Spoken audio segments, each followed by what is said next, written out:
welcome back to my YouTube channel. First of all, before anything, I have a big cold in, so I've been sneezing the entire video, and this is why in the close-up of the first part of the video when I'm doing the eye makeup, all my nose area is really red and irritated.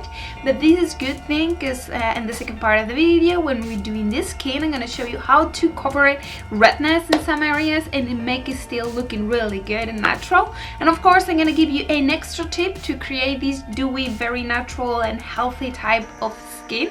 So let's get started with this makeup that I wanted to call it like night blue or something like that. So let's get started. We're gonna start by adding a base on my lid. I'm gonna be using a very vivid blue jumbo eyeshadow pencil over my lid and also the bottom lash line. And make sure you work it really well, this cut and this blend, because this is the base of the eyeshadow, and if it's not completely well blended, it look patchy, the eyeshadow on top. Then I'm going to be using a couple of brown shades, one a little darker, one softer, just to blend out this blue shade into my skin to make it more easy to blend. Then from the Dynasty Motifs palette, I'm going to be using this vivid clay blue, and I'm going to be applying on the outer and in the inner part of my lid. And for the rest of the lid, I'm going to be applying this purple blue color by Makeup Geek. And now I'm going to give some depth to inner part and outer part with the black matte shade from the same Dynasty palette, just to make sure I have some 3D effect on my eyes and look nice. And I'm going to be applying the same blue I apply on the central of the lid and the bottom lash line, leaving a gap on the inner part. That gap is going to be filled with this beautiful light shade just to open up my look. And just to balance out all the cool undertone shades I'm applying, I'm going to be applying this rose powdery shade in a deep kind of dark shade on the crease, just a warm undertone to balance out the cold undertone. Make sure you blend everything out and apply in black if you need to, a bit more. Then I'm gonna be aligning the upper lash line with an eyeliner, and here you can go for as thick and as long as you want.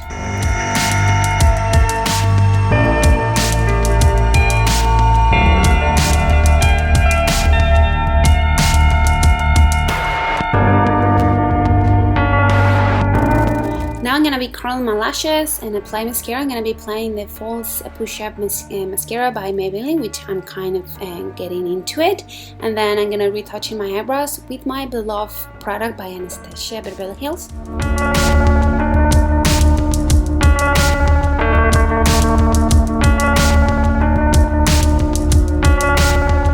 Back to the Dynasty palette and take the light yellow shade and apply it on the arch of the brows. And now we're gonna be concealing the redness on my face, under my nose. I'm gonna be taking the green color corrector by Kryolan and applying in tapping motion all over it. And then with my finger, I'm gonna be blending the edges.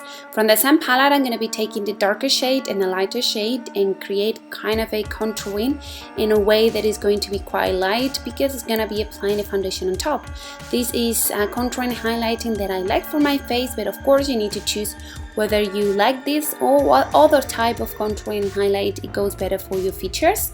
Once everything is completely blended, I'm gonna take a Fit Me foundation and then I'm gonna be adding a few drops of the dry oil on the brush and apply it. This will give some kind of dewy, really incredible type of moisturizer effect on my skin, which I'm really loving.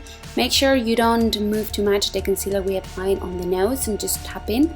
Then I'm going to be applying a little bit more concealer to cover the dark circles, and also playing out the bottom part of the makeup. And then I'm going to be contouring a little bit more with the cream product. This is completely optional. I'm not going to be applying any highlighter, just a tiny bit of contouring.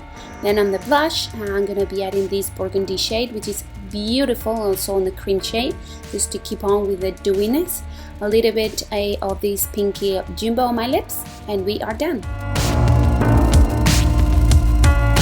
Well guys, I hope you enjoyed this makeup tutorial. I am so glad that I could show you can cover really big redness on imperfections without looking too artificial, the finished look. I have so much help for the oil, the dry oil I apply on the brush to apply my foundation, because it looked so dewy and make my skin look so natural and fresh. So I'm gonna leave the list of products that I used to create this makeup look on the bar below, but remember, you don't need to use exactly the same product. Right here you had the direct link to subscribe to this my beauty channel, and there you have the previous video and my social networking, which you should follow me so you know every time I upload a video what video is coming for very few days in advance, and you can talk to me, ask me questions, whatever. So as always, thanks so much for spending some time with me. Be happy and see you next one.